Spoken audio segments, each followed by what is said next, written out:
Welcome students. आज पूरा विश्व कोरोना महामारी से जूझ रहा है और एक ऐसी बीमारी जिसका कोई इलाज नहीं परंतु बचाव है। और जो रिपोर्ट्स आ रही है उसके अनुसार यदि कोई इंसान इस मास्क के द्वारा अपना मुंह और नाक बंद रखे, ढक के रखे और सोसाइटी में, मार्केट में, ओपन प्लेस में, स्कूल में, कॉलेज में 6-6 फीट की दूरी रखे, तो आपका कोरोना वायरस कुछ नहीं बिगड़ सकता। पूरी दुनिया की इकोनॉमी कोरोना के कारण से बर्बाद हो रही है। मैं आप सबसे अपील करूंगा कि प्लीज़ जब भी घर से बाहर निकलें अपने मुंह पे मास्क रखें,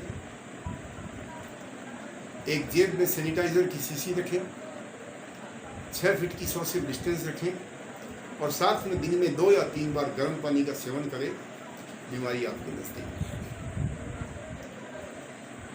आज मैं बीएससी पार्ट सेकंड में सेकंड पेपर है हायर कैलकुलस।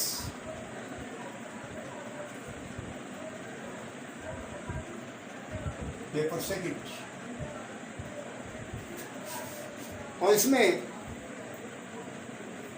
आपके कोर्स में एक बुक है थ्योरी ऑफ कन्वर्जेंस, अभिसरण सिद्धांत, थ्योरी ऑफ कन्वर्जेंस। ये बुक मैं स्टार्ट कर रहा हूँ। डायनेमिक्स मैंने स्टार्ट की थी, लेकिन ऑनलाइन क्लासेस के हिसाब से मैंने बेहतर समझा कि थ्योरी ऑफ कन्वर्जेंस के कुछ एक टॉपिक्स जो न्यूमेरिकल है, जिनको आप ऑनलाइन के माध्यम से आसानी से सीख सकते हैं, अभ्यास कर सकते हैं। डायनेमिक्स अपन ऑफलाइन क्लासेस स्टार्ट होगी तब चालू कर देंगे। तो इस थ्योरी ऑफ कन्वर्जेंस में एक टॉपिक है और उस टॉपिक का नाम है फॉरियर series.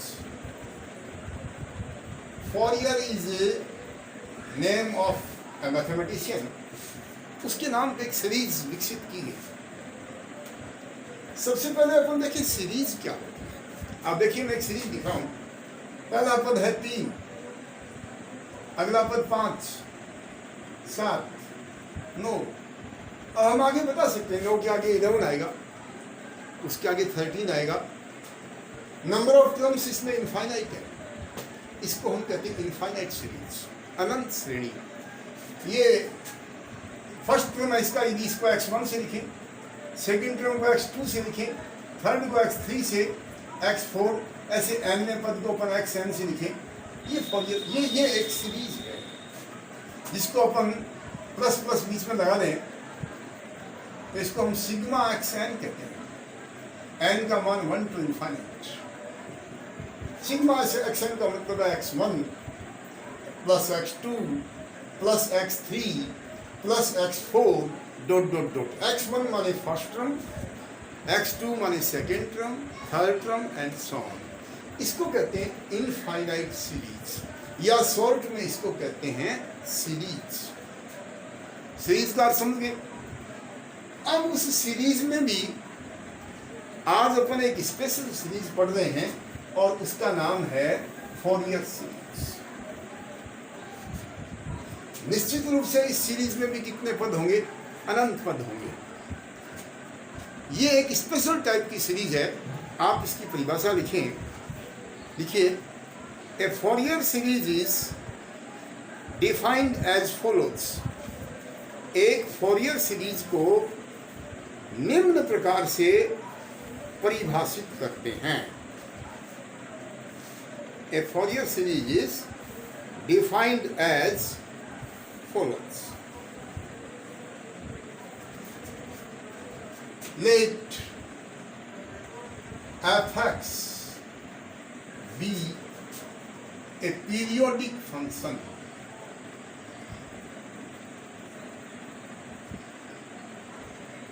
let f(x) be a periodic function with period pi, such that. बीच में मैं आपको बताऊं कि ये पीरियोडिक फंक्शन क्या होता है। सपोज एक फंक्शन एफ है, एक्स में हमने टी जोड़ा, एक्स प्लस टी हो गया, फिर टी जोड़ा, एक्स प्लस 2t हो गया, डॉट डॉट, और ये सब आपस में बराबर हो।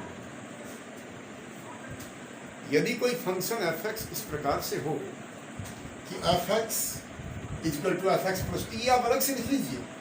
एक पीरियोडिक फंक्शन की डेफिनेशन लिख लीजिए आप, पीरियोडिक फंक्शन लिखिए, if a function f x is such that, यदि कोई फलन एफ एक्स इस प्रकार है कि f x equal to f x plus t, f x plus 2t dot dot dot, तो ऐसे फलन एफ एक्स को पीरियोडिक फंक्शन कहते हैं, आवर्ती फलन कहते हैं, और उसका पीरियड है t। माने x में t जोड़ते जाओ, फलन में कोई फर्क नहीं पड़ेगा। जैसे मैं एक एग्जांपल दूंगा आपको, जैसे साइन x है, साइन 2 जोड़ दो इसमें, x में 4 जोड़ दो इसमें, ये सब आपस में बराबर है। साइन एक्स कर दो, 2 प्लस एक्स, पहला पाद आ गया, 4 प्लस एक्स, फिर 2 राउंड हो गए। तो हमने क्या देखा, ये जो फंक्शन साइन एक्स है, ये कैसा फलन है, ये एक पीरियोडिक फंक्शन है, और इसका पीरियड, इसका आवर्तनांक कितना है, 2 है। तो ऐसे अपने फॉरियर सीरीज में एक फंक्शन लेते हैं एफ एक्स, माना एफ एक्स एक पीरियोडिक फंक्शन है जिसका पीरियड 2 है, तथा and fx can be expanded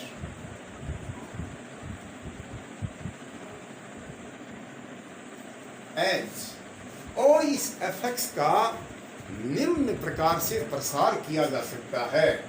कैसे प्रसार किया इसमें, fx equal to a nought, पहला पद एक कांस्टेंट a नॉट, प्लस अगला पद है a1 cos x, a1 is a constant, a2 cos 2x, a3 cos 3x dot dot dot, कितने पद अनंत, प्लस फिर पद आ गया इसमें b1 sin x, b2 sin 2x, b3 sin 3x dot dot dot.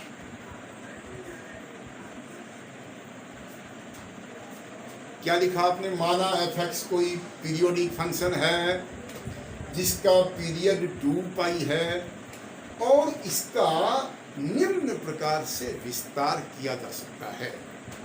F x equal to, पहला पद कौन है बेटा, a not, a nought is a constant, उसके बाद ब्रैकेट में मैंने अनंत पद लिखे हैं, a1 cos x, a2 cos 2x, plus a3 cos 3x, a4 cos 4x dot dot dot, b1 sin x, b2 sin 2x plus dot dot dot. इसको अपन यूं भी लिख सकते हैं, a not sigma an cos nx, n का मान 1 से लेके अनंत, पहले आप n का मान 1 रखो तो a1 cos 1x plus sigma मतलब plus a2 cos 2x plus a3 cos 3x, और आगे वाले को क्या लिखेंगे, सिग्मा bn sin nx, और n का मान 1 2। इस फलन का ऐसे विस्तार कर सकते हैं। एफ एक्स एक पीरियोडिक फंक्शन है, उसका पीरियड 2 है, और उसका विस्तार निम्न प्रकार से कर सकते हैं। तो आप क्या देख रहे हो, राइट हैंड साइड में सीरीज है, सीरीज में कितने पद होते हैं, अनंत पद, इसमें अनंत पद है। इस सीरीज को फोरियर सीरीज कहते हैं। Then RHS is called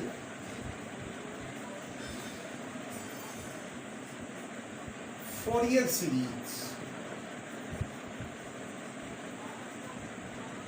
for fx। तो इस राइट हैंड साइड को fx के लिए फोरियर सीरीज कहते हैं। सबके समझ आ रहा है कि कोई फलन आवर्ती फलन हो जिसका आवर्तनांक 2 है, और उस फलन का विस्तार कैसे किया अपन ने, f x equal to a nought, plus एक ब्रैकेट में मैंने लिया a1 cos x, a2 cos 2x, a3 cos 3x dot dot dot, b1 sin x, b2 sin 2x dot dot dot. तो ये जो राइट हैंड साइड की series है इसको कहते हैं फोरियर सीरीज। अब आपको इस टॉपिक में क्या करेगा, एक फंक्शन f(x) दे देगा, साइन का, कोस का, टेन का, लोग का कोई भी फंक्शन दे देगा और ये कहेगा कि फोरियर सीरीज ज्ञात कीजिए। तो यहाँ हम क्या देखते हैं, ये a naught a n b n क्या ये कॉन्स्टेंट्स है, a naught a n b n are called Fourier coefficients. इनको क्या बोलते हैं, फोरियर कोफिशिएंट बोलते हैं।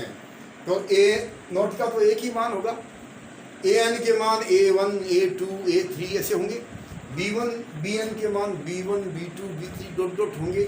तो किसी भी फंक्शन की यदि फोरियर सीरीज निकालनी है तो आपको किस किस के फार्मूले पता होने चाहिए, a नॉट का, an का और bn, ये तीन मान यदि आपके पास हैं तो आप n का मान 1 2 3 4 रखते जाएंगे, फोरियर सीरीज आ जाएगी। तो एग्जाम में एक तो डेफिनेशन आती है डिफाइन फोरियर सीरीज, सबके समझ आ गई कि यदि किसी पीरियोडिक फंक्शन का निम्न प्रकार से विस्तार कर दें तो जो राइट हैंड साइड है उसको क्या कहते हैं, फोरियर सीरीज कहते हैं। फोरियर सीरीज में कितने टाइप के कॉन्स्टेंट्स होते हैं, तीन टाइप के, एक a नॉट, एक an और एक bn। तो सबसे पहले अपन निकालते हैं टू फाइंड a नॉट। पहला फार्मूला अपन निकालते हैं a नॉट का। आप क्या करें, इस समीकरण नंबर 1 का दोनों तरफ समाकलन कर दीजिए। ये 2 पाई इसका आउटना है तो माइनस पाई से पाई हो गया, 0 से पाई इधर और माइनस पाई लेफ्ट से, 2 पाई का मतलब क्या हो गया, ये 0 पाई और ये जो माइनस पाई टोटल हो गया 2 पाई। तो x का मान किससे किसके बीच में होगा, माइनस पाई से पाई के बीच में। आप लिखें इंटीग्रेटिंग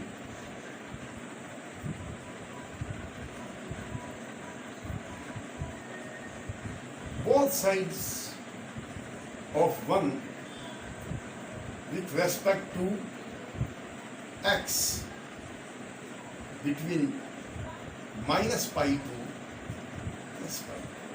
समीकरण नंबर 1 को दोनों तरफ माइनस पाई से प्लस पाई के मध्य समाकलन करने पर, तो ये समाकलन बाई साइड क्या बेटा f(x) है, तो इस f(x) का समाकलन कर दो x के सापेक्ष, ये कर दिया समाकलन। और बिटवीन किस किस के बीच में, x की लिमिट कहाँ से कहाँ तक थी, माइनस पाई से pi is equal two by side. अब अगला पद कौन है, a नॉट, ये तो कांस्टेंट है तो इसके साथ में क्या बच गया, 1 बच गया। कहाँ से कहाँ तक, माइनस पाई से। सिग्मा इसमें भी है, सिग्मा इसमें भी है, तो सिग्मा दोनों को बाहर निकाल देंगे, n बराबर 1 2 और यहाँ मजला ब्रैकेट लगा। कौन बच गया यहाँ पे, cos mx। तो समाकलन कहाँ से कहाँ तक कर देंगे, माइनस पाई से पाई cos mx। और इसमें ही सिग्मा बाहर निकाल दिया, an और an बाहर निकाल दिया, an तो बेटा कांस्टेंट है, इसको बाहर निकाल दिया, प्लस इसमें किसको बाहर निकालेंगे, bn को, और minus pi to pi sine mx dx। और भाई फोरियर सीरीज की परिभाषा लिख दोगे, समीकरण नंबर 1 लगा दिया, इसका दोनों तरफ समाकलन कर दिया आपने, किससे किसके बीच में, माइनस पाई से पाई के बीच में।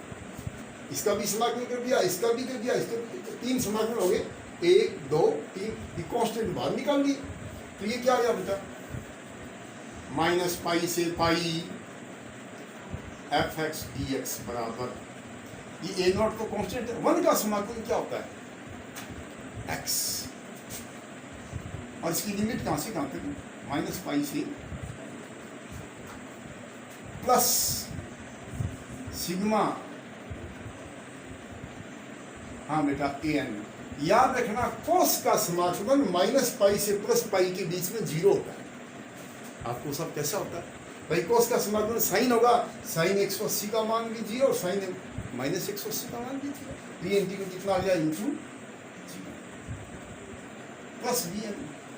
साइन का समाकलन भी माइनस होता है, जीरो होता है। आपको सब कैसे भाई साइन का समाकलन कोस होता है, ये कोस 180 एक कोस 180 एक माइनस का एक प्लस का, तो कोस 180 का मान भी माइनस एक, और इधर भी कोस एक माइनस 180 का मान भी माइनस एक, बीच में माइनस आएगा, जीरो आ जाएगा।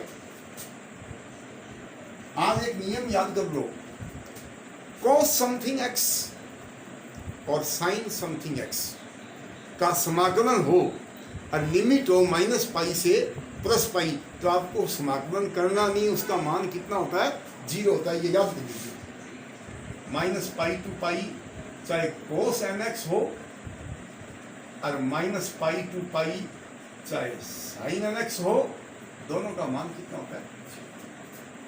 तो ये आ गया तेरे पास माइनस पाई से pi F x D x बराबर ए नॉट। अच्छा बेटा एक्स की लिमिट पाई लगा, तो यहाँ पाई आ गया, और minus minus pi plus pi तो 2 पाई, ये zero he. So A not का मान क्या आ गया, जो फॉरियर सीरीज में आपकी जो ए नॉट आया है उसका फार्मूला आ गया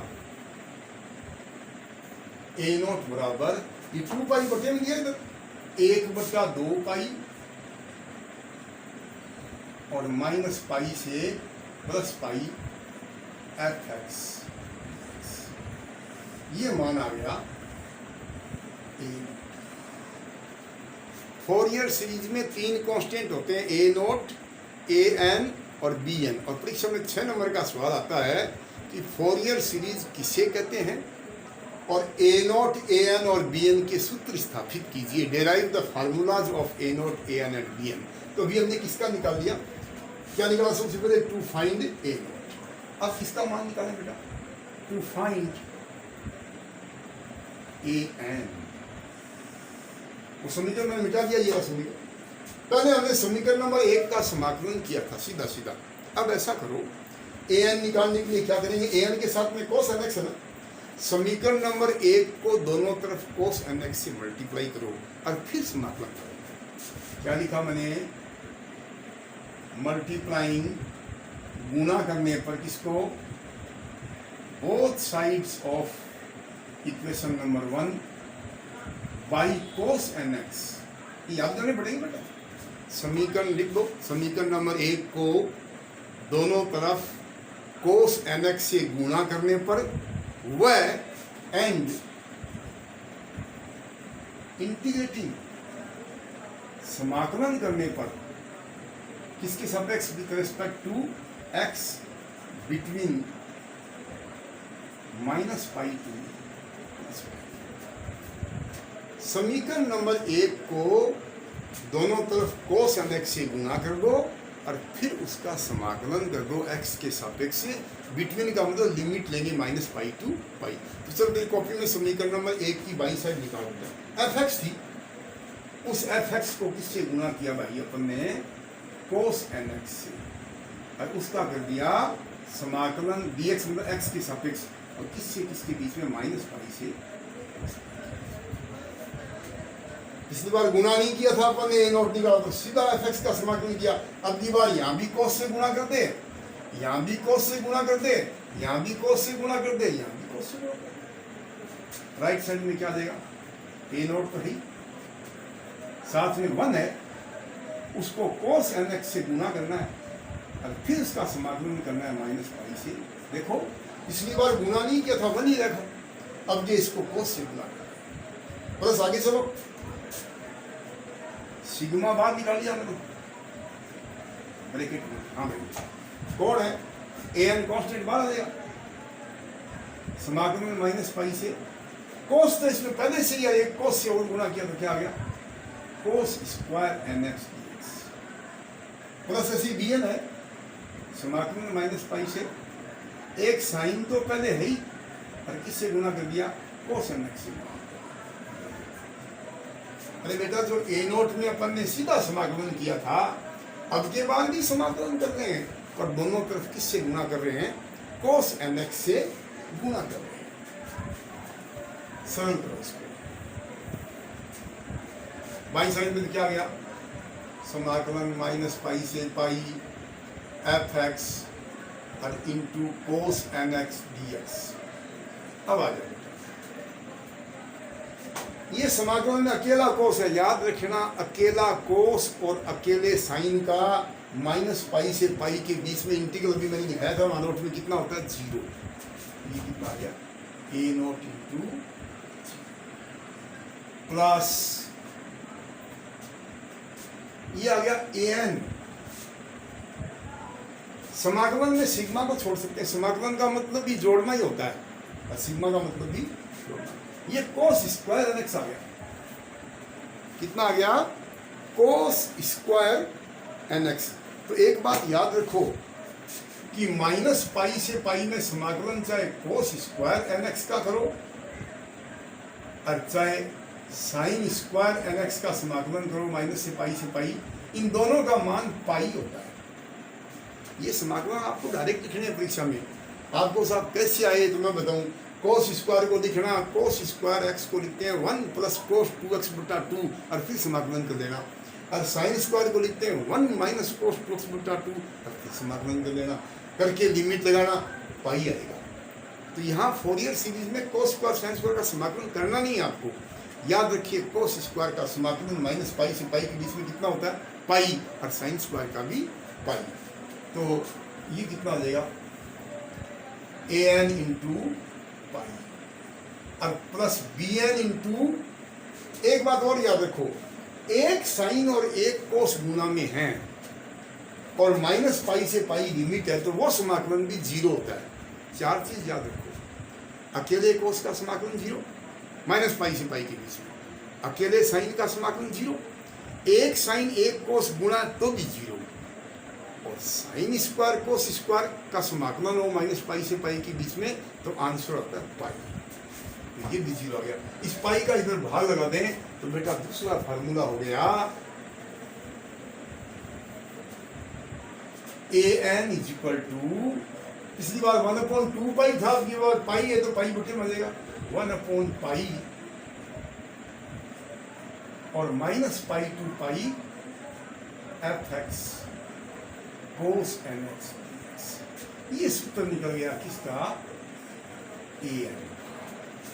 ए नोट का मान निकल गया ए एन। अब किसका मान निकालें भाई, बी एन का। आप ऊपर हेडिंग क्या लगाओगे, to find B N, B N याद करना। ए एन के साथ में कोस था ना, तो हमने समीकरण नंबर 1 को दोनों तरफ किससे गुणा किया, कोस से। बी एन निकालने के लिए किससे कर लेंगे, साइन एन एक्स से। आप लिखो multiplying both sides of equation number 1 by sine n x and then integrating between minus pi to pi. समीकरण नंबर 1 की दोनों साइड को साइन एन एक्स से गुणा करके एक्स के सापेक्ष माइनस पाई से प्लस पाई के बीच में समाकलन करने पर, लिख लिया। समीकरण नंबर 1 की दोनों साइड को साइन एन एक्स से गुणा करके एक्स के सापेक्ष माइनस पाई से पाई के मध्य समाकलन करने पर, मैं करा नहीं रहा समाकलन, डायरेक्ट बता रहा हूँ। ये हमने देखो बेटा कोस से गुणा किया था, यहाँ कोस आ गया, यहाँ कोस, ये कोस स्क्वायर, ये साइन इंटू कोस। जब तू साइन से गुणा करेगा तो यहाँ क्या आ जाएगा, यहाँ साइन एन एक्स आ जाएगा। इस कोस की जगह यहाँ क्या आ जाएगा, साइन एन एक्स आ जाएगा। इस कोस स्क्वायर की जगह क्या आ जाएगा, एक तो इसमें साइन एन एक्स से गुणा कर दिया, एक कोस यहाँ था, और यहाँ साइन साइन मिलके क्या आ जाएंगे, साइन स्क्वायर एक्स। तो ऐसे ही चलो, ये तो 0 आ गया, अकेला साइन का 0 होता है। एक साइन एक कोस का, ये भी 0 हो गया। अरे इस कोस की जगह क्या होगा यहाँ पे, साइन एन एक्स, ये 0, ये 0 और यहाँ पाई आ जाएगा आपके पास, क्योंकि इसमें एक कोस एक साइन है। साइन स्क्वायर को 0 हो गया, ये जो है ना, ये जो गुणा किया आपने, यहाँ साइन आ गया और यहाँ आ गया एक साइन एक कोस, 0 हो गया और ये पाई हो गया। तो बेटा बी एन का क्या फार्मूला आया, बी एन बराबर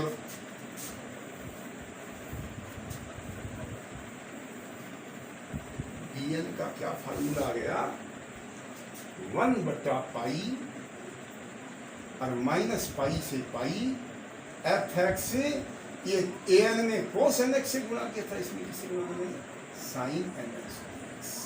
बस ये इतना ही टॉपिक है आपका फोरियर सीरीज का। फोरियर सीरीज में 3 फार्मूले होते हैं, ए नोट, ए एन और बी एन। ये सब के समझ आ गया। अब मैं कल सवाल कराऊंगा इन तब आपके क्लियर होगा। एक बार नट से में दोबारा देख लो। आज हमने क्या पढ़ा है, फोरियर सीरीज। यदि कोई function f x periodic function है, उसका पीरियड 2 पाई है और उसका विस्तार ये भी ऐसे कर सकते हैं, एफ एक्स इक्वल टू, पहला पद क्या आएगा, ए नोट। तो सिग्मा में क्या आ गया बेटा, a n cos N x, n का मान 1 से, इसको खोलेंगे a one cos x, a two cos x, a three cos x, dot dot dot. और अगला पद क्या आया, sigma b N sine n x, n का 1 2। तो इस राइट साइड वाली सीरीज को फोरियर सीरीज कहते हैं। शॉर्ट में इसमें किस सारे पद किसके हैं, कोस के, और इसमें सारे पद किसके हैं, साइन के। कोस 1x, कोस 2x, कोस 3x, ऐसी साइन x, साइन 2x। तो कई लोग कहते हैं कि फोरियर सीरीज का मतलब it is series of sine and cosine. यह साइन और कोसाइन की सीरीज है। ए note, A N, B N को क्या कहते हैं, फोरियर कोफिशिएंट्स। क्या बोलते हैं इनको। तो इनका मान कैसे निकालें, ए नोट का, इस पूरे समीकरण का समाकलन कर दो x के सापेक्ष और माइनस पाई से पाई की लिमिट ले लो। मैंने करवा दिया, ये फार्मूला ए नोट है। ए एन का कैसे मान निकाला, फिर समाकलन करेंगे अगली बार। इस पूरी सीरीज को, इस पूरे समीकरण को किससे गुणा कर देंगे, कोस एन एक्स से गुणा करके समाकलन करेंगे तो ए एन का मान ये आ जाएगा। बी एन कैसे निकाला था, समीकरण नंबर 1 को दोनों तरफ साइन एन एक्स से गुणा करके समाकलन कर दो। तो एक तो परीक्षा में 6 नंबर का क्वेश्चन आता है, फोरियर सीरीज किसे कहते हैं और फोरियर कोफिशिएंट्स के सूत्र स्थापित कीजिए। ये काम मैंने आज फार्मूले दिखाए आपको। कल अपन फोरियर सीरीज के क्वेश्चन करेंगे।